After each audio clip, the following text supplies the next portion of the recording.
یوه سپین سارې ښځه دی، یو سپین ږیری دی، زړبوډۍ وجې نه روژه نشي ساتلی، اویا کولی دي او اتیا کولی دي. دا هغه دوو حالاتو نه خالي نه دي، د سپین سارې ښځه یو سپین ږیری سړی، د دوو حالاتو نه خالي نه دي. کوم دوه حالته؟ یو یې بیخي نشي ساتلی، بیخي یعنی پښتو خبره څه منټ ته نشي ساتلی، په کور د 24 غنټې د خوراک کوي. یو یې ساتای شي، واسې لري خو بېوه به یې کوي، غورځوي، مشقات یې ډېر دی، تکلیف یې ډېر دی، روژه یې خرپوي.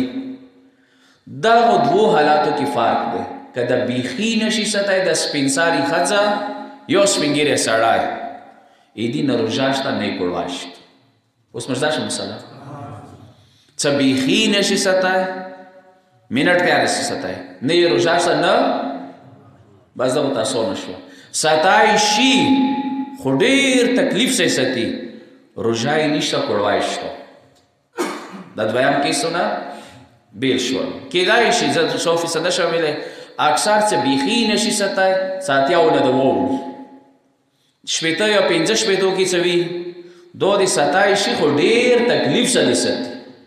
دا څه بیخي نشي ساتلی، نه روژه شته نه ساتای شي خو مشقت سره ساتي، دې شی دی روژه یې شته که نشته، کوړوا یې شته. یو بل ورته عربۍ کې عطاش نه یایي، تندې بیماري دی، تندې بیماري د شوګر نه دی، یو ګردو مسله دی، تندې بیماري دی. ایدي والا هم دوه صورتونه دي، یو بیخي برداشت نه بهار دی، منټ منټ کې د اوبه چیکي، ایدي روژه نشته کوړوا یې هم څه تاسې وایي زه به پوه شم نشته دی که خو داسې بیماري دی تندې والا څه برداشت یې کوای شي خو ډېر تکلیف ورکوي، روژه تکلیف ورکوي، ایدي بیا روژه نشته کوړوا یې شته دی. بس دا مسله به ذهن څه تاسو ته کلیر شوي، څه دوباره یې بیا پوښتنه ونه کړئ. صلوات محمد